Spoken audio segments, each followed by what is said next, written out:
যিনি আমাদেরকে সৃষ্টি করেছেন, ঠিক কিনা বলেন? ইমানদার মুসলমান, আমাদের হায়াতের মালিক কে? আমাদের রিজিকের মালিক কে? মুসলমান, আমরা কার গোলাম? আরো জোরে বলি, আমরা কার গোলাম? আমরা এক আল্লাহর গোলাম, ঠিক কিনা বলেন? এই আসমান কার? জমিন কার? কোরআনে আছে কি আছে না? নাই? আল্লাহ তাআলা নিজেই বলছেন, আলা লাহুল খালক ওয়াল আমর তাবারাকাল্লাহু রাব্বুল আলামিন। আমি আপনাদের সামনে যে কোরআনুল কারীম থেকে তেলাওয়াত করলাম, এই কোরআন আল্লাহ তাআলা বিশ্ব নবীর উপরে নাজিল করেছেন, ঠিক কিনা বলেন? ইমামুল আম্বিয়া, সকল নবীদের ইমাম, সাইয়্যিদুল মুরসালিন, সকল নবীদের সরদার, খাতামুন নবিয়্যিন, যে নবীর পরে এই পৃথিবীতে আর কোন নবীর আগমন হবে? যে নবীর পরে এই পৃথিবীতে আর কোন নবীর আগমন হবে না। আল্লাহ তাআলা যে নবীর কথা কোরআনে বলেছেন, ওয়ামা আরসালনাকা ইল্লা রাহমাতাল লিল আলামিন। মাশাআল্লাহ, আমাদের নবী হলো রহমত, আমাদের নবী হলো বরকত, ঠিক কিনা বলেন? সেই নবীর উপরে আল্লাহ তাআলা কোরআন নাজিল করে বলেছেন, নবী আপনি মক্কার জমিনে কোরআনের দাওয়াত দেন, মক্কার কাফেরদেরকে কোরআনের দাওয়াত দেন, মক্কার কাফেরদেরকে তাওহীদের দাওয়াত দেন, মক্কার কাফেরদেরকে রিসালাতের দাওয়াত দেন। আল্লাহর নবী মক্কার কাফেরদের সামনে যখন কোরআনের দাওয়াত দিতে লাগলেন, মক্কার কাফেররা এই কোরআন তেলাওয়াতে বাধা দিয়েছিল, ঠিক কিনা বলেন? বাংলাদেশেও কিছু সেই আবু জেহেলদের চেলা চামুন্ডারা আছে কি আছে, যারা কোরআনের তেলাওয়াতে বাধা দিয়েছিল, ঠিক কিনা বলেন? যারা কোরআন তেলাওয়াতে বাধা দেওয়ার কারণে যারা হারাম জিনিসকে হালাল করার চেষ্টা করেছিল, ঠিক না? ইসলামে ভাস্কর্য বানানো কি? মূর্তি বানানো কি? সেই মূর্তি যদি হয় কোন সাহাবার, তাও হারাম। সেই মূর্তি যদি হয় কোন আল্লাহওয়ালার, তাও হারাম। সেই মূর্তি যদি হয় কোন পীর সাহেবের, তাও হারাম, ঠিক কিনা বলে? তারা আমাদেরকে হারাম কাজকে হালাল করার বৈধতা চেয়েছিল। উলামায়ে কেরাম হারামকে হারাম বলেছেন, ঠিক কিনা বলেন? হারামকে হারাম বলার কারণে উলামায়ে কেরামকে জেল খাটতে হয়েছে, কারাগারে তাদেরকে বন্দী করা হয়েছে, তাদের উপরে অকথ্য নির্যাতন জুলুম করা হয়েছে। যারা করেছিল আজকে তাদের অস্তিত্ব বিলীন আল্লাহ করে দিয়েছে, ঠিক কিনা বলেন? যুগে যুগে যারা কোরআনের বিরোধিতা করবে, যুগে যুগে যারা আলেমদের বিরোধিতা করবে, আল্লাহ তাআলা কোনো না কোনো ভাবে তাদেরকে অপদস্থ করবেন, অপমান করবেন। এটা ইতিহাস সাক্ষী, ঠিক না? এই জমিন কার? আল্লাহ তাআলা। আল্লাহর জমিনে বসে যদি আল্লাহর নাফরমানি করে, আল্লাহকে সইতে পারে? আল্লাহকে সহ্য করবে? তুমিও কৌশল করো, আল্লাহ তাআলা বলে আমিও আসমান থেকে কৌশল করি। ওমা কারু ওমা কারাল্লাহ, আল্লাহু খায়রুল মাকিরিন। আল্লাহ তাআলা বলেন, নবী কাফেররাও কৌশল করে, ষড়যন্ত্র করে, আমি আল্লাহ তাদের কৌশলের বিরুদ্ধে পাল্টা কৌশল অবলম্বন করি। আল্লাহ তাআলার কৌশলের কাছে কাফের, মুশরিক, বেঈমান, নাস্তিকদের কৌশল পণ্ড হয়ে যায়, ভণ্ডুল হয়ে যায়, ঠিক কিনা বলেন? মুসলমান, যে কোরআন আল্লাহর নবী মক্কার জমিনে তেলাওয়াত করতেন, মক্কার কাফেরদেরকে দাওয়াত দিতেন, এই কোরআনের তেলাওয়াতে মক্কার কাফেররা বাধা দেওয়ার কারণে আল্লাহ তাআলা ঘোষণা করলেন, আলা লাহুল খালক ওয়াল আমর তাবারাকাল্লাহু রাব্বুল আলামিন। নবী আপনি মক্কার কাফেরদেরকে ভয় করবেন না, মক্কার কাফেরদের সামনে মাথা নত করবেন না। আপনি বুক উঁচু করে, কমর সোজা করে মক্কার কাফেরদের সামনে ঘোষণা করে দেন, আলা লাহুল খালক ওয়াল আমর তাবারাকাল্লাহু রাব্বুল আলামিন। এই মক্কার কাফেররা শুনে রাখো, আমি আল্লাহর পয়গম্বর মুহাম্মদ সাল্লাল্লাহু আলাইহি ওয়াসাল্লাম ঘোষণা করতেছি, আজ থেকে আসমান যার, আইন চলবে তার, জমিন যার, বিধান চলবে তার, ঠিক কিনা বলেন? যে কোরআনের তেলাওয়াত শুনলে পাথরের মতো হৃদয়টা মোমের মতো গলে যায়, বলে কি বলে না? ভালো লাগে কি লাগে না? কোরআন তেলাওয়াতের চেয়ে শ্রুতি মধুর তেলাওয়াত শ্রুতিমধুর কোন বাণী এই পৃথিবীর জমিনে আর হতে পারে পারে? যে কোরআনুল কারীমের তেলাওয়াত শুনে কাফেররা পর্যন্ত কালেমা পড়ে মুসলমান হয়ে গিয়েছে, ঠিক কিনা বলেন? সেই কোরআনের আইন যদি বাংলার জমিনে প্রতিষ্ঠিত হয়ে যায়, সেই কোরআনের শাসন যদি প্রতিষ্ঠা হয়, কেমন হবে? কেমন হবে? আল্লাহু আকবার। এখন তো পকেটে 500 টাকা নিয়ে আপনি জিরাবো যান, জিরাবত থেকে গুলিস্তানের বাসে ওঠেন, দেখবেন বাস থেকে নামার সাথে যেটা আপনার 500 টাকা হালকা রঙিন ফুতুর, হ্যাঁ ঠিক না? পকেট মার আপনার 500 টাকা পকেট মেরে নিয়ে যাবে, কিংবা আপনার জামা একেবারে ব্লেড দিয়ে কেটে নিয়ে যাবে। আর কপাল ভালো হইলে আসলে আর বিলের ভিতরে খাম্বার লাগে বাঁধবে। কথা বলে সঠিক না বেঠি? কিন্তু আল্লাহর কোরআনের আইন যদি বাংলার জমিনে প্রতিষ্ঠা হয়ে যায়, সংসদ থেকে যদি কোরআনের আইন পাস হয়, আপনি 500 টাকা কেন, 5 লক্ষ কেন, 5 কোটি টাকা হাতে নিয়ে আপনি রাস্তায় বের হবেন। পকেট মার, চোর, ডাকাত তো দূরের কথা, শয়তানও আপনার দিকে ভুলেও তাকাবে। কথা বলেন? কারণ শয়তানও ভুলে তাকাবে না, জানে যদি আমি এখন তার থেকে টাকা ছিনতাই করি, আগামীকাল সকালে আল্লাহর বাহিনী আমাকে ধইরা সবার সামনে হাত কেটে দিবে। ঠিক কিনা বলেন? সৌদি আরবে তেমন কোন কোরআনের আইন নাই, মাত্র হাতে গোনা 3-4টা কোরআনের আইন আছে। সৌদি আরবে ধর্ষণ একেবারে জিরোর কোঠায়, ধর্ষণ ইফতিজিং। আর বাংলাদেশে ধর্ষণ তো প্রতিনিয়ত হচ্ছে। বাংলাদেশে যেভাবে ধর্ষণ হচ্ছে, আইয়ামে জাহেলিয়াতকে হার মানায়, ঠিক কিনা বলেন? আর সৌদি আরবে আপনি একটা নারীর দিকে চোখ তুলেও তাকাইতে পারবেন না, চোখ তুলেও তাকাতে পারবেন না, আপনাকে পুলিশ এসে অ্যারেস্ট করবে। কারণ কি? ধর্ষণ তো দূরের কথা, কোন নারীর দিকে চোখ তুলে তাকালে পুলিশ এসে অ্যারেস্ট করে আপনাকে জেলখানায় ঢুকাবে। আর যদি ধর্ষণকে ধরতে পারে, ধর্ষককে তাকে পাথর মেরে হত্যা করা হবে। ঠিক কিনা বলেন? কোন চোরকে যদি ধরা হয়, চোরের হাত কেটে দিলে ওই চোর কোনদিন আর চুরি করবে? এই এলাকার যদি কোন চোর ধরা হয়, আর ওই চোরকে যদি এই কলেজ মাঠে এনে হাজারো মানুষের সামনে যদি তার হাতের কবজি কেটে দেয়, কোনদিন আর ওর দেখা দেখি কোন চোর চুরি করার সাহস পাবে? জোরে বলুন, সাহস পাবে না। এই কারণে বাংলাদেশে যেই দুর্নীতি হয়, কয় টাকার বাংলাদেশের যে বাজেট হয়, কয় টাকার আর কাজ হয়? যদি বাজেট হয় 5,000 কোটি টাকা, চুরি করে খাইয়াই ফেলায় 3,000 কোটি টাকা। ঠিক কিনা বলেন? 2,000 কোটি টাকা দিয়ে কাজ করে, আর ওই 2,000 কোটি টাকা দিয়ে কাজ করার পরে দেখা যায় 6 মাস পরে রাস্তার পিচ ডালাই ফেটে যায়। ঠিক কিনা বলেন? আবার তো অনেক ইঞ্জিনিয়াররা রডের বদলে বাঁশ দেয়। কি দেয়? রডের বদলে কি দেয়? বাঁশ দেয়। এই দেশে যদি কোরআনের আইন প্রতিষ্ঠা হয়ে যায়, যে ইঞ্জিনিয়ার রডের বদলে বাঁশ দিব, ওদের পাছা দিয়ে বাঁশ ঢুকানো হবে। ঠিক কিনা বলেন? এখন এই কথাগুলো বলবে কারা? এই কথাগুলো কারা বলবে? আলেম ওলামারা ছাড়া কখনোই হক কথাগুলো বলবে না। যারাই রাষ্ট্র পরিচালনা করে, এই 50 বছর 55 বছরে যারাই রাষ্ট্র ক্ষমতায় এসেছে, তারাই চুরি আর বাটপারি আর দুর্নীতি করেছে। ঠিক কিনা বলেন? যারাই এই বাংলাদেশের নেতৃত্ব দেখ না কেন, যারাই বাংলাদেশের রাষ্ট্র ক্ষমতায় আসুক না কেন, কোরআন দিয়ে যদি রাষ্ট্র পরিচালনা করা না হয়, এই দেশ তাদের হাতে নিরাপদ নয়।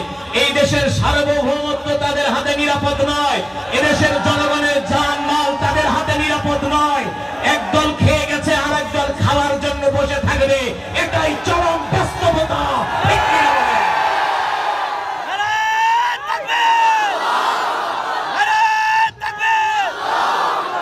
ইসলামের শত্রুরা হুঁশিয়ার সাবধান,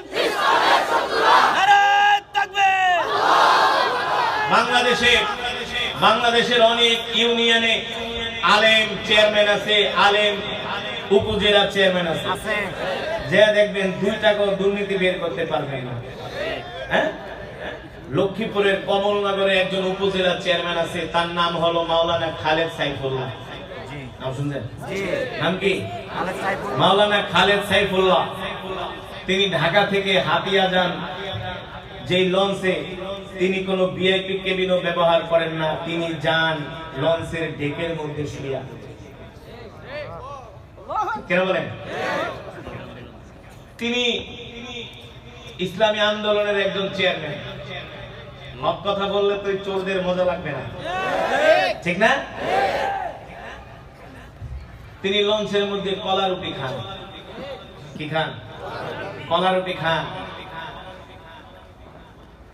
তার ইউনিয়ন পরিষদের বিল্ডিং ভেঙে গেছে।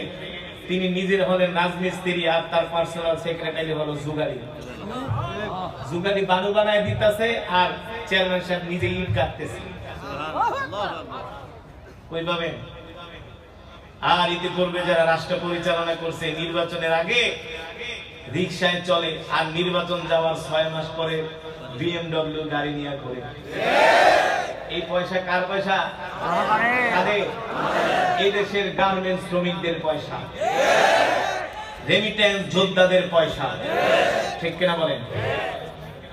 আসলে কোরআন তেলাওয়াত সবার কাছেই মজা লাগে, কিন্তু কোরআনের কথা বললে আর মজা লাগে না, ঠিক না?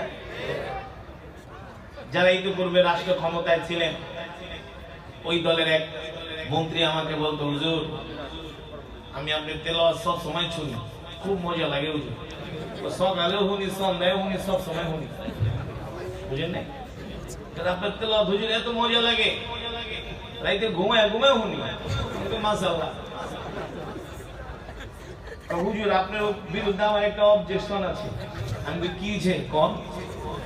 আপনি কোরআন তেলাওয়াত করেন সুন্দর, কিন্তু আপনার ওয়াজ মাগা আমার কাছে ভালো লাগে না। ওয়াজ কি লাগে না? ওয়াজ ভালো লাগে কেমনে? ওয়াজে তো ওয়াশ হয়ে যায়। ওয়াজে কি হয়? কি হয়? ওয়াজে তো ওয়াশ হয়ে যায়। আমি ঠিকই কইছেন, আপনি ঠিকই কইছেন। ওয়াজ আপনার কাছে ভালো লাগবে কেমনে? আরে কোরআন তেলাওয়াত আবু জেহেলের কাছেও ভালো লাগতো। হ্যাঁ, আল্লাহর নবী যখন মক্কায় বাইতুল্লাহ শরীফে কোরআন পড়তো, আবু জেহেল নিজেও যাইতো, রাত 3টার সময় যেত। আর আপনারা তো আইছেন রাত 9টায়, অন্য শীতে একজনে কাঁপতাছেন। আর আবু জেহেল যেত কয়টায়? রাত 3টা বাজে যেত, যে আল্লাহর নবী তেলাওয়াত শুনতো। বুঝেন নাই? তা আমি ওই লোককে বললাম যে শুনেন, কোরআন তেলাওয়াত কিন্তু আবু জেহেলও পছন্দ করতো। আল্লাহর নবী কোরআন পড়তো, আবু জেহেলও শুনতে যেত। যেদিন থেকে আবু জেহেলদেরকে ডাক দিল আল্লাহ রাসূল, আবু লাহাবদের ডাক দিল, চাচা এদিকে আহেন, চাচা আহেন এদিকে। আপনারা কি আমাকে ভালোবাসেন? তো বাদি যেটা কথা বলে ভালোবাসি মানে তোমার লেগে জীবন দিয়া দিব। তোমার সত্যবাদী তো আমরাই উপাধি দিছি। বুঝেন না? তোমার সত্যবাদী কেটা উপাধি দিছে? আমরাই দিছি। আমরাই তো পকেটের টাকা খরচ কইরা বড় অনুষ্ঠান করে আমরা তোমার আলামিন উপাধি দিছি। আমি এমনি ওই নেতারে কথাগুলো বলছি। আল্লাহর নবী যখন আবু লাহাবকে ডাক দেয়া কইছে, চাচা আপনি আমাকে কতটুকু বিশ্বাস করেন? তো মুহাম্মদ তোমার মতো এত ভালো মানুষ মক্কার জমিনে একজনও নাই। সুবহানাল্লাহ বলেন। আল্লাহর নবী বললেন, চাচা আমি যদি বলি এই পাহাড়ের পিছনে একদল ডাকাত লুকায় আছে, একটু পরে বাড়ি ঘরে ঢুকে হামলা করব, টাকা পয়সা সব লয়ে যাব, আমার কথা কি বিশ্বাস করবেন? তো বাদি যে একটা কথা কইলা, তোমার তো আমরা আলামিনই মনে করি, তুমি তো সাদিকুল আমিন। কি বলো না বলো, তোমার বিশ্বাস করি না মানে? আল্লাহর নবী বললেন, চাচা যদি বিশ্বাস করেন তাইলে এতদিন পর্যন্ত যে মূর্তি পূজা করছেন এগুলো ছাইরা এক আল্লাহর প্রতি ঈমান আনেন। এই কথা কওয়ার পরে তো আবু লাহাব চিটে গেছে না?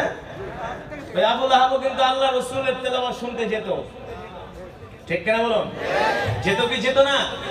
আবু জেহেল নিজেও আল্লাহ রাসূলের তেলাওয়াত শুনতে যেত।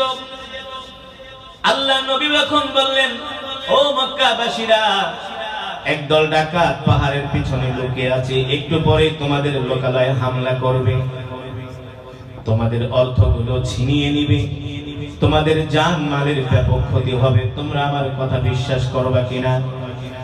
মক্কার কাফেররা বলল, মুহাম্মদ আমরা তোমাকে আল আমিন মনে করি, তুমি কোনোদিন মিথ্যা বলো না, তুমি মানুষের উপকার করো, তুমি মানুষের কল্যাণের জন্য কাজ করো মুহাম্মদ। আল্লাহর নবী বললেন, ও মক্কাবাসীরা, যদি তোমরা আমার কথা বিশ্বাস করো তাহলে আমি আল্লাহর পয়গম্বর মুহাম্মদ সাল্লাল্লাহু আলাইহি ওয়াসাল্লাম ঘোষণা করতেছি, আজ থেকে তোমরা এক আল্লাহর প্রতি ঈমান আনো, এক আল্লাহকে বিশ্বাস করো। এই কথা বলার পরে আবু লাহাব তিনি ছিলেন বদমেজাজি মানুষ, তিনি ছিলেন বদ স্বভাবের মানুষ। তিনি বললেন তাব্বাল্লাকা ইয়া মুহাম্মদ ফালিহাদা লিজামাতানা, ও মুহাম্মদ তুমি কি এই কারণে আমাদেরকে এখানে ডেকেছো? এই কথা বলে আবু লাহাব আমার নবীকে আক্রমণ করার জন্য তার ডান হাত উঠায়া আল্লাহর নবীর দিকে নেওয়া শুরু করলো। আল্লাহ তাআলা কোরআনুল কারীমের আয়াত নাযিল করে দিলেন, তাব্বাত ইয়াদা আবি লাহাবিন ওয়া তাব মা আগনা আনহু মালুহু ওয়া মা কাসাব সায়াসলা নারান যাতা লাহাবি ওয়া ইমরাতুহু হাম্মালাতাল হাতাব ফি জিদিহা হাবলুম মিন মাসাদ। আল্লাহ রাব্বুল আলামিন বলে, জিবরাইল যাও যাও যাও, তাড়াতাড়ি যাও আবু লাহাবের হাত ধরো। আবু লাহাব উদ্যত হয়েছে আমার নবীর উপরে আক্রমণ করার জন্য, আমার হাবিবের উপরে আবু লাহাব চড়াও হয়েছে। আবু লাহাব আমার হাবিবকে আক্রমণ করার জন্য যে এক হাত উঠাইছে, আমি আল্লাহ আবু লাহাবের এক হাত না, আমি আল্লাহ আবু লাহাবের দুই হাতকে ধ্বংস করে দিব। দুই হাতকে ধ্বংস করে দিব। শুধু আবু লাহাবের দুই হাত ধ্বংস হবে না, ওর মাল, ওর সম্পত্তি, ওর পরিবার পরিজন সবগুলোকে আমি আল্লাহ ধ্বংস করে দেব। আবু লাহাবের কোন অস্তিত্ব আছে? আছে? আছে? যারা ক্ষমতায় ছিলেন আমরা ওই ভাইদেরকে অনেক বুঝাইছি যে ভাই ক্ষমতা পায়া এত বাড়াবাড়ি করে আলেমদের উপরে, ইসলামপন্থীদের উপরে এত চড়াও হয়েন না, ঠিক কিনা বলেন? এই যে আজকে এখানে মাহফিল করতেছেন, কোন পুলিশের অনুমতি লাগছে? হ্যাঁ, বাংলাদেশে মাহফিল করার জন্য পুলিশের অনুমতি কেন লাগবে? পুলিশ তো আমাদের গোলাম, ওরা তো আমাদের চাকর, আমাদের পয়সা দিয়ে পুলিশের বেতন হয়, ঠিক কিনা বলেন? ওরা হলো প্রজাতন্ত্রের কর্মচারী। আগে মাহফিল করতে গেলে থানার ওসির জায়গায় 5 কেজি তেল মারতে হইতো, না? সুরে সরিষার তেল মাইকা ঢাইকা ওসির কি বাবারে কথাই কয় না, এটা ওয়াজ করতে পারবেন না। গত 2 দিন আগে আমি কুমিল্লা এক ওয়াজে গেছি, গত বছর বলে ওসি ধমক মারে মাহফিল কমিটির সভাপতি, এই মিয়া ওয়াজ করতেছেন, অনুমতি নিছেন আমার থেকে? অনুমতি না নিয়ে ওয়াজ করেন কেন? দেশটা কি তোর বাপের?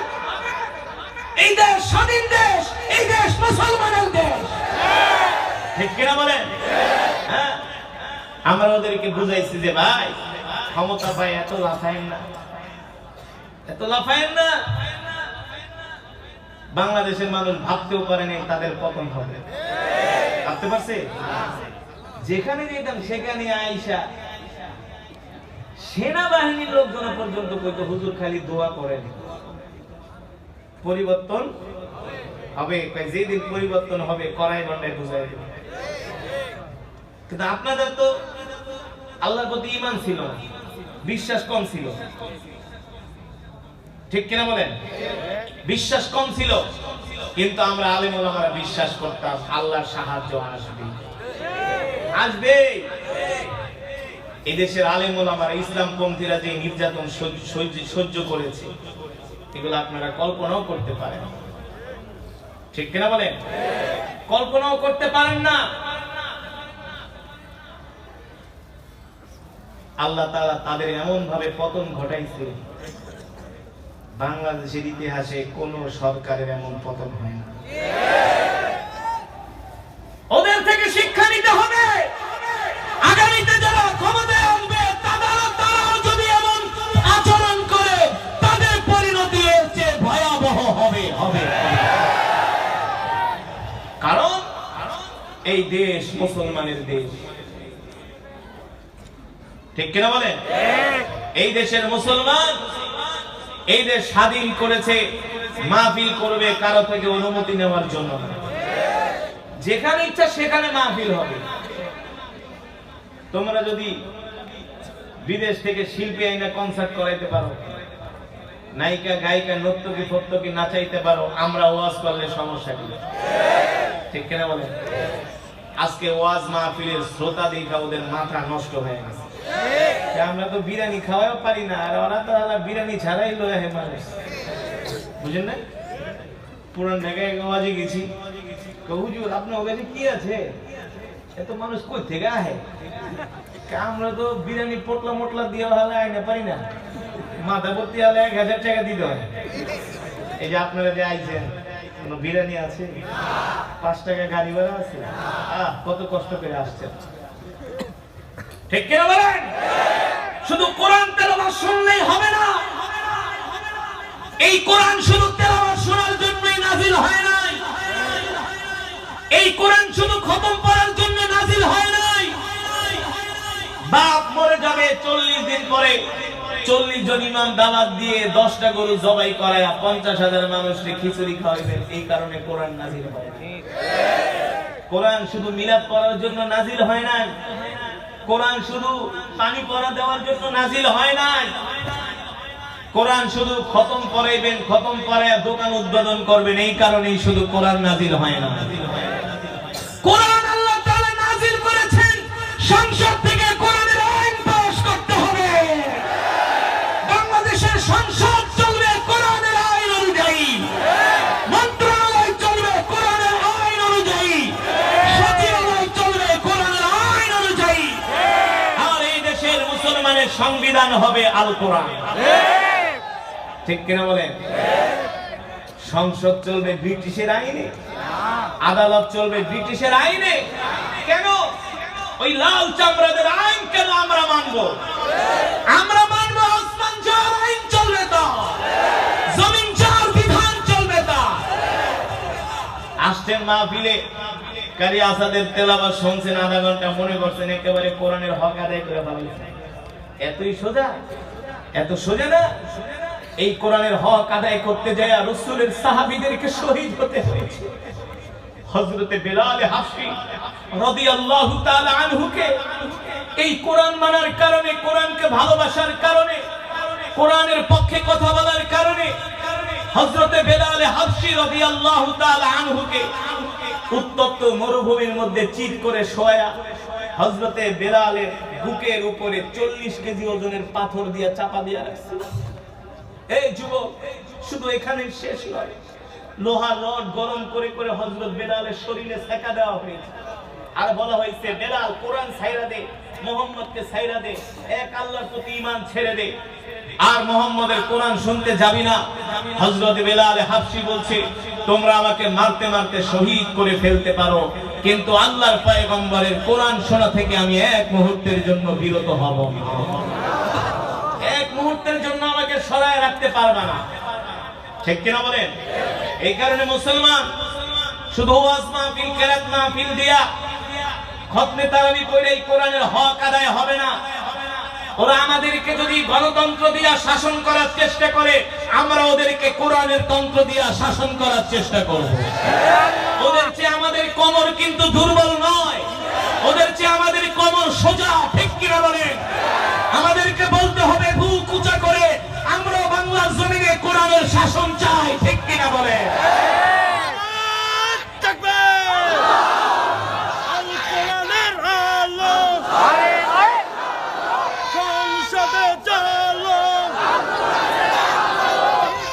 আমি বলছি, কোন মুসলমান হয়ে যদি কোরআনের আইনের বিরোধিতা করে, শরিয়া আইনের বিরোধিতা করে, ওটা মুসলমান না, ওটা হলো হারামজাদা। ওটা কি? নিজের মুসলমান দাবি করবা, তবু আমি ধর্মভীরু মুসলমান, আমার বাপ দাদা মুসলমান। মুসলমান হওয়ার স্বীকার করার পরে যদি তুমি কোরআনের আইনকে বিশ্বাস না করো, তোমার ঈমানই থাকবে না, ঠিক কিনা বলেন? এই দুনিয়া কয়দিনের? আর একটা কথা, আমরা বাংলার জমিনে কোন নারী নেতৃত্ব দেখতে চাই না। এত পুরুষ থাকতে নারীরা কেন আমাদেরকে নেতৃত্ব দিবে? এদেশের মুসলমানের হাতে চুরি পরা উচিত, এদেশের মুসলমানের হাতে চুরি পরা উচিত। এদেশের জনগণের লজ্জা নাই, আমাদেরকে নেতৃত্ব দিবে পুরুষেরা, ঠিক কিনা বলেন? এত শিক্ষিত পুরুষ থাকতে আমরা কারো নারীর নেতৃত্ব মেনে নিব? যেই দেশে নারীর নেতৃত্ব থাকে ওই দেশে গজব পড়ে, ওই দেশে শান্তি আসে না। এই যে ডক্টর ইউনূস দেশ চালাইতেছে খারাপ, পুরুষ সে, যাই হোক সে কি পুরুষ, তাও তো আমাদের সাথে এসে মাঝে মাঝে জানাজা করে, টুপি টাপি মাথায় দেয়, ভালো লাগে কি লাগে না? হ্যাঁ হ্যাঁ, আমরা পুরুষের নেতৃত্ব চাই, আমাদেরকে বলতে হবে আমরা কোরআনের আইন চাই। যুবক, তুমি যেই দল করো না কেন, আল্লাহর কসম করে বলে আমি যেই কথাটা বলে গেলাম হাসরের ময়দানে বলবা যে আল্লাহ, কারি সাহেব আয়েশা আমাদেরকে কোরআন তেলাওয়াত শুনাইছে, কিন্তু কোরআনের আইন যে পাশ করতে হবে এই কথা তো আমাদের কোনোদিন বলে না। আমরা বুঝতাম না, আমাদেরকে কেন বলবো না? এই কারণে বললাম যে কালেমাওয়ালা মুসলমান তার দায়িত্ব হলো আল্লাহর জমিনে আল্লাহর কোরআনের আইন প্রতিষ্ঠা করার জন্য জান দিয়া, মাল দিয়া, সময় দিয়া চেষ্টা করা। ঠিক কিনা বলেন? আল্লাহ তাআলা আমাদের সকলকে তৌফিক দান করুন। আমরা চাই আমাদের দেশে শান্তি ফিরে আসুক।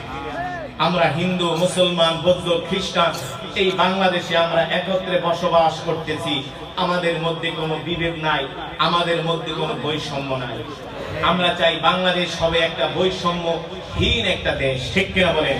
যেখানে হিন্দু, মুসলমান, বৌদ্ধ, খ্রিস্টান সকলেই তাদের অধিকার পাবে, সকলের অধিকার নিশ্চিত হবে। ঠিক কিনা?